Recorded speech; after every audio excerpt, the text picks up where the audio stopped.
Coterie of the Conceited is definitely the best detachment for Emperor's Children. In this short series, I'm going to teach you how to use your Emperor's Children units more effectively.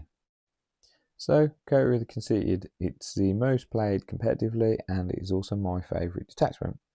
So, what you need to do, it's a bit weird, but what you need to do at the start of the battle round, so that's not the start of your command phase or the start of your turn, it is the start of the battle round. If your warlord is on the battlefield, you must pledge a number to Slanesh, representing how many enemy units will be destroyed this battle round. At the end of the battle round, if the number of enemy units destroyed this battle round is greater than or equal to your pledge, you gain a number of pack points equal to your pledge. Otherwise, you do not gain any pack points this battle round, and your warlord model suffers D3 mortal wounds. So you have to guess how many units you're going to kill. If you don't kill that many units, your warlord suffers D3 mortal wounds, and you get no pledge points. If you match it or surpass it, then you get the amount you pledged. Okay, say you kill 5 units and you only pledge 4, you only get 4 pack points. Okay, so Emperor's Children units from your army gain a bonus depending on how many pack points you have gained during the battle, as shown below. These are cumulative. That means you get all of them on top of each other. So when you get 1, you get rerolls to hit of 1. When you've got 3 or more, you get rerolls to wound. That's when you're shooting and in combat. On a 5, when you've got 5 of them, you get lethal and sustained on everything.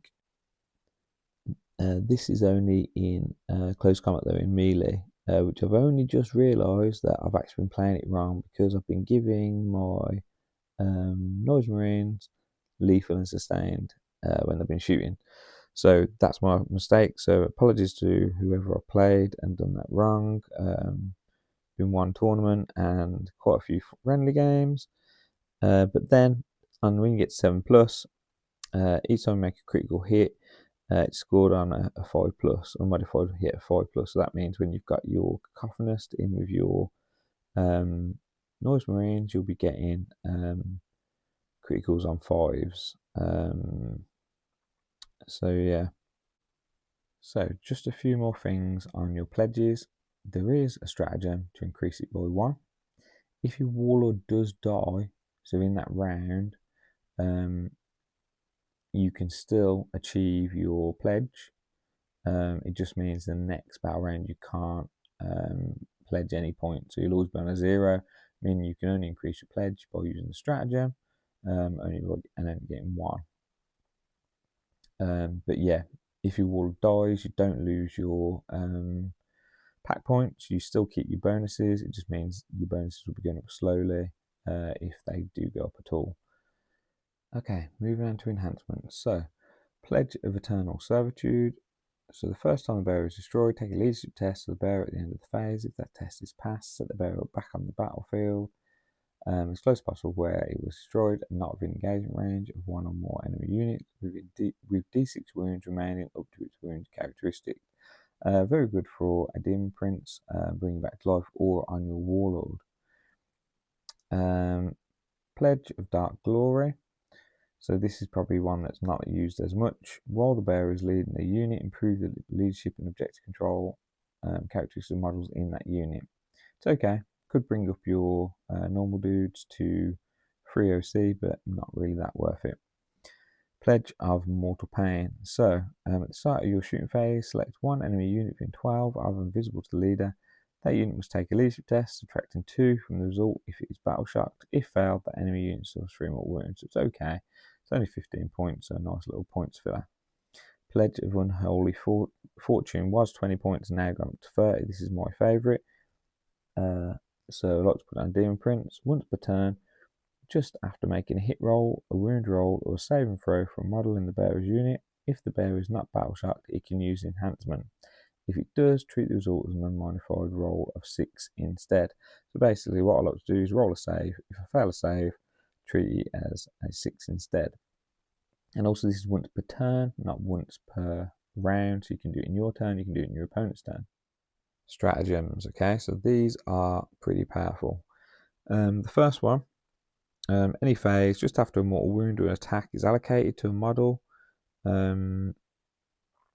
you can basically give them a 6+ feel no pain or a 4+ feel no pain against mortal wounds, which is very nice. It's also good that you don't have to declare it before you sustain any damage. You only do once your opponent allocates the wound or the attack to a model, but before obviously they roll the damage. Next one, unshakable opponents. So in your command phase, until the end of the turn, each time a modeling unit makes an attack, you can ignore any or all modifiers of the following: ballistic skill, weapon skill, hit roll, and wound roll, which is very good for maybe Sanguinary Guard, or also very good for, say, Death Guard.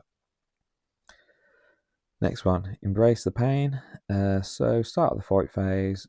One Emperor's Children infantry unit from your army. Until the end of the phase, each time an enemy model within engagement range of your unit selects targets, it must select your unit as the target of its attacks. So what that means is, if your dim prints get charged by something nasty, you can heroically intervene, get some infantry in there, try and tag as many engagement ranges as possible, and then they have to attack your unit rather than the dim print, saving the dim prints and sacrificing your squad. But it's very, very handy. Martial perfection in the fight phase. It just means that you select a unit and it can re-roll the hits. Okay, not that useful, especially if you've got your re-roll of ones, but it's good to use early on before you've got any kills, any pack points, should I say. Unbound arrogance. So your shooting phase or the fight phase, just after an Emperor's Children unit from your army destroys an enemy unit. So you can't use it on allies, it has to be an Emperor's Children unit. Increase your pledge to slash by 1. You can only use the stratagem once per battle round, so you can only gain 1 extra from this per battle round. Armor of abhorrence. So in your opponent's shooting phase or the fight phase, you can basically armor contempt. So it's worse than the armor penetration character attack by 1.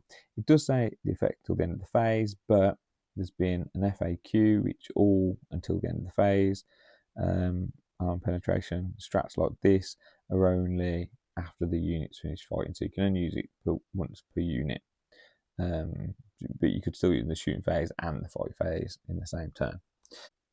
So you need to try to predict how many units you are going to kill. It's better to predict low than predict high, just because you don't want your warlord suffering the mortal wounds. This doesn't really work well with Fulgrim, because obviously Fulgrim, you want to charge him off straight into the enemy.